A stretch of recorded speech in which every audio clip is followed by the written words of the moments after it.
Assalamualaikum warahmatullahi wabarakatuh. Salam sejahtera, Om Swastiastu, Namo Buddhaya, Salam Kebajikan.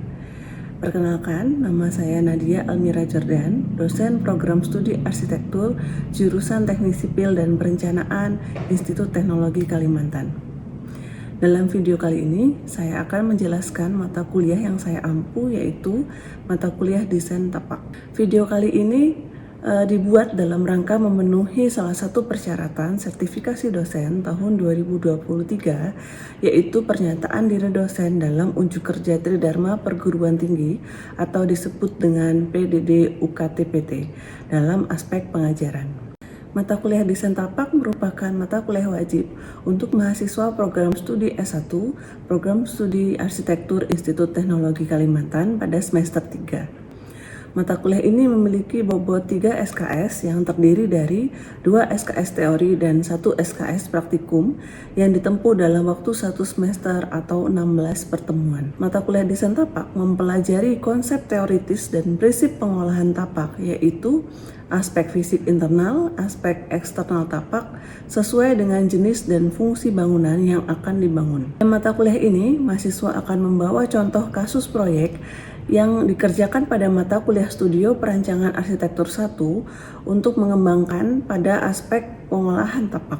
Selain identifikasi dan analisis potensi dan masalah pada tapak, mahasiswa juga mempelajari bagaimana aspek tersebut mempengaruhi desain bangunan yang dimiliki dan menyusun solusi desain dalam hal perencanaan lanskap, baik elemen softscape dan hardscape. Produk akhir dari mata kuliah ini adalah rancangan desain lanskap.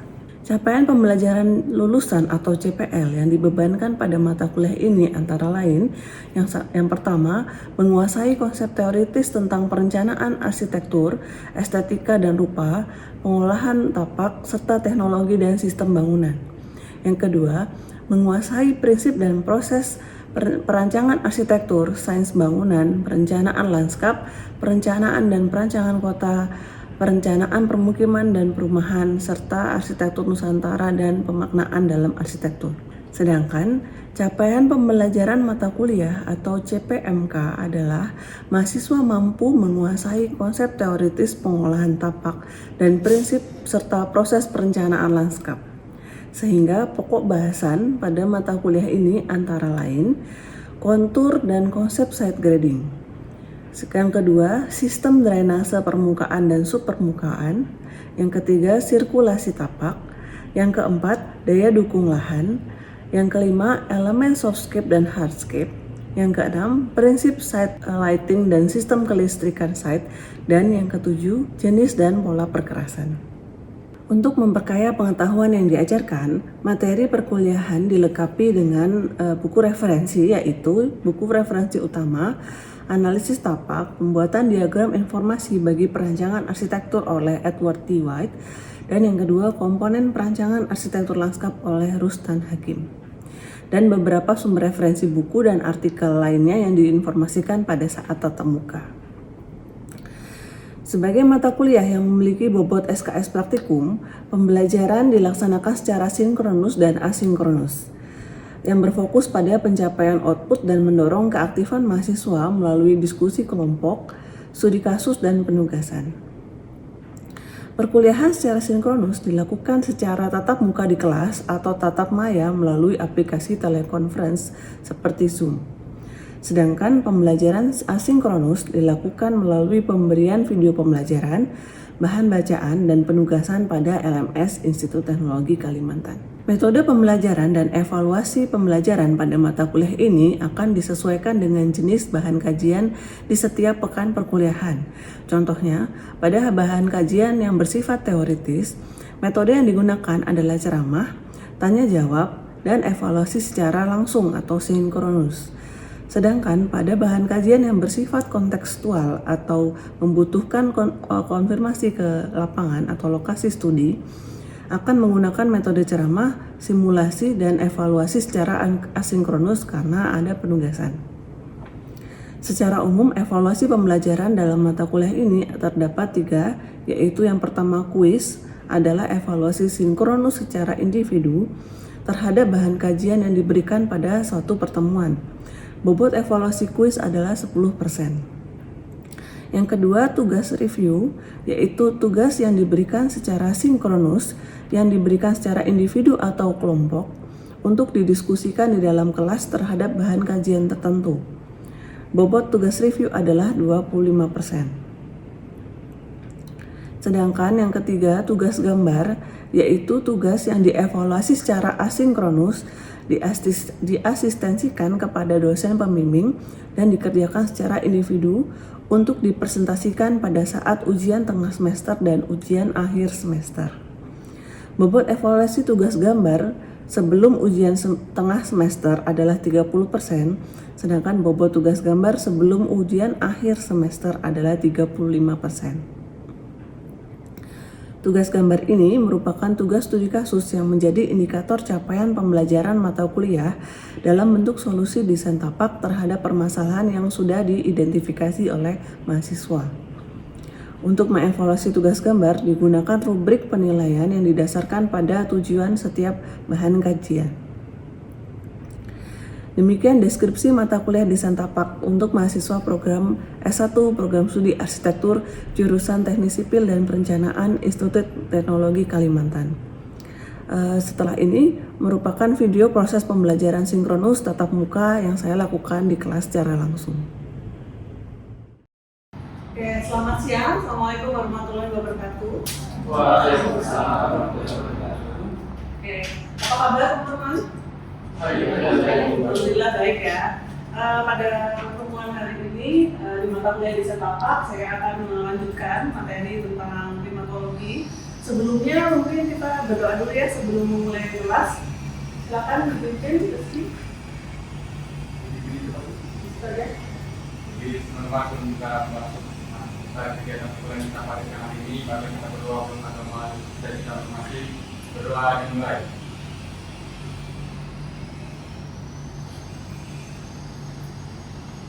Jadi kita tutup untuk berdoa. Ya, terima kasih.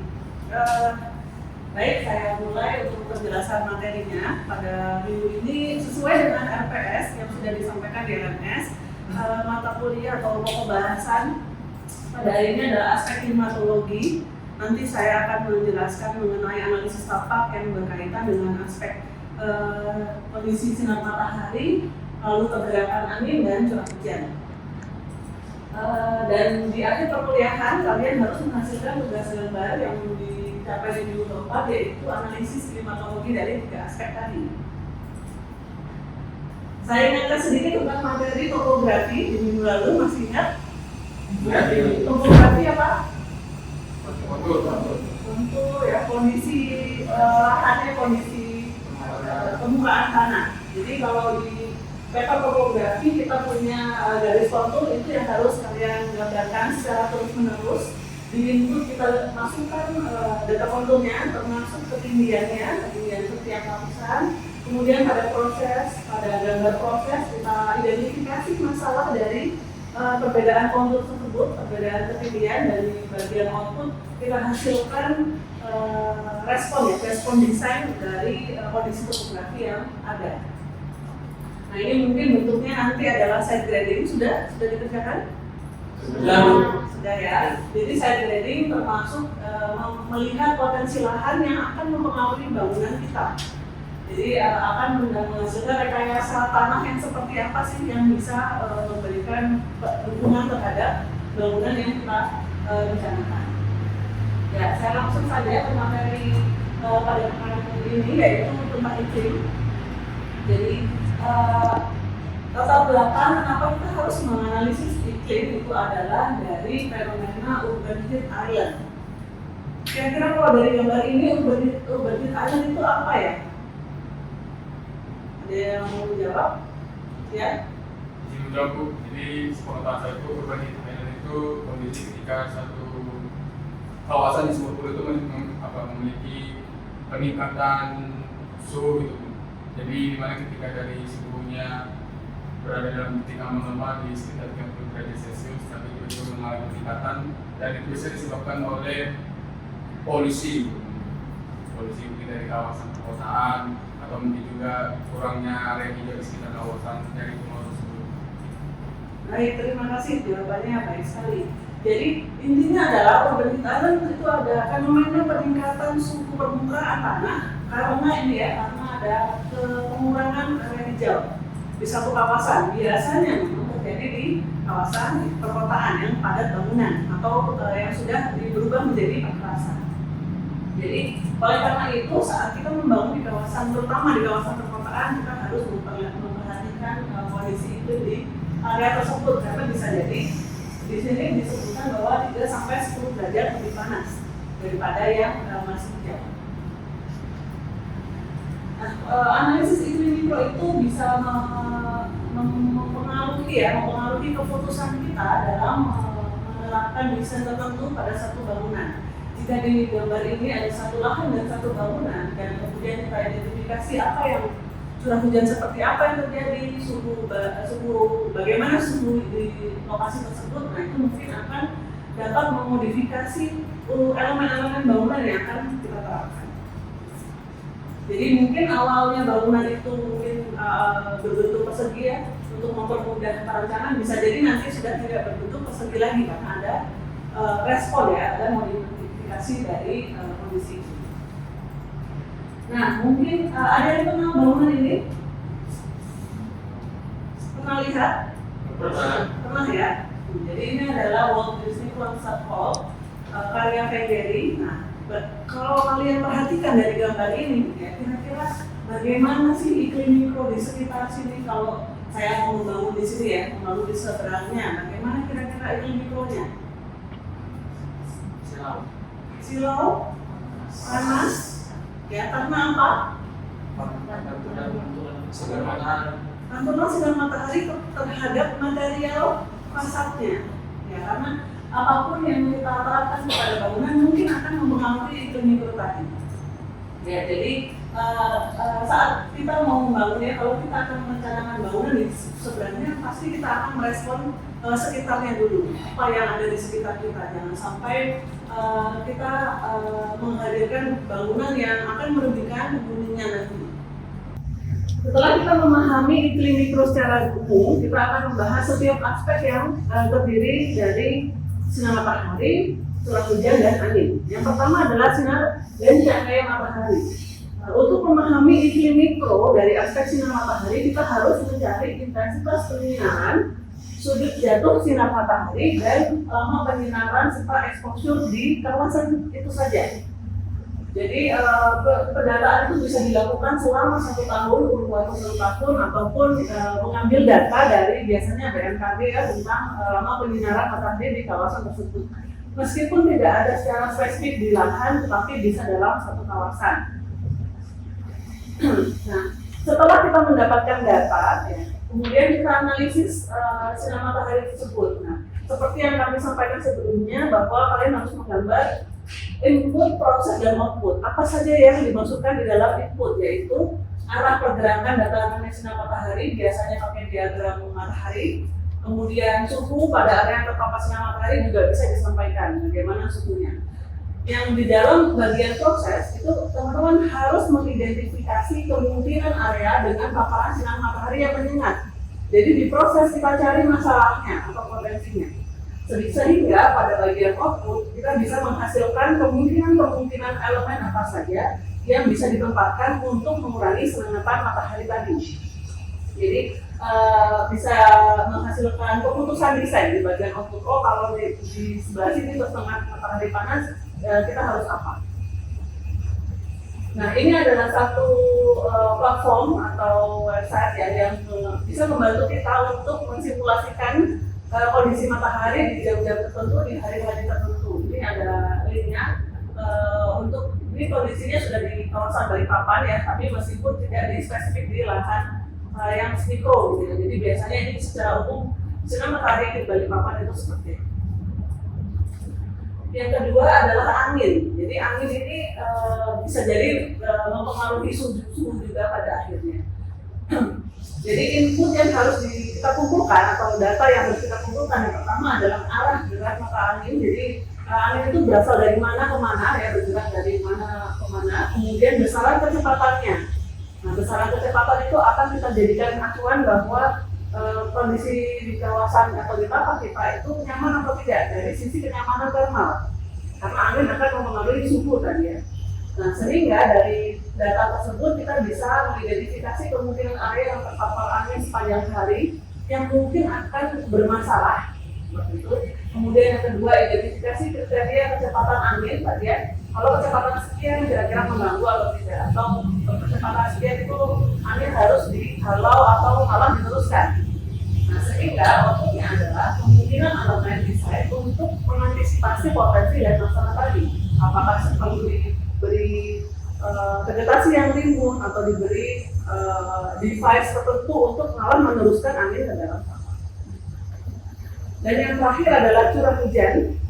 Curah hujan adalah arah gerak data yang harus kita kumpulkan ya, arah gerak air hujan karena angin. Jadi data angin tadi itu harus di-save, disimpan untuk dikolaborasikan dengan data curah hujan. Karena curah hujan bisa jadi, arah datangnya air hujan itu bisa dipengaruhi oleh angin.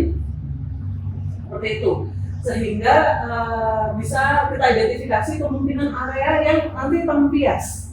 Oh ya, kalau saya membuat bukaan di sini akan tampias karena angin dan arah air hujan itu dari sini. Sehingga output yang kita hasilkan adalah kemungkinan elemen desain untuk mengurangi tampias air.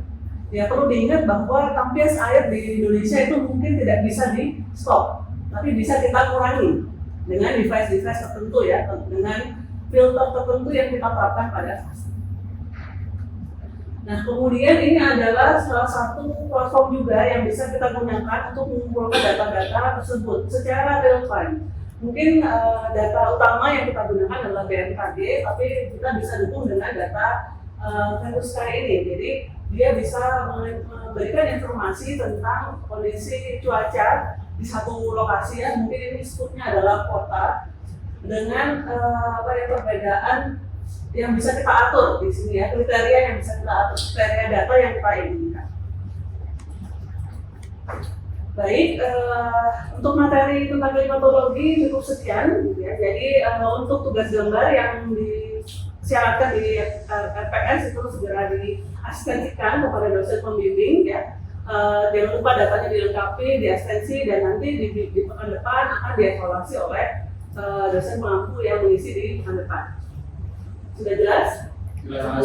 Ya, baik. Terima kasih. Saya akhiri untuk kelas pada siang hari ini. Terima kasih atas perhatiannya. Wassalamualaikum warahmatullahi wabarakatuh. Selamat siang.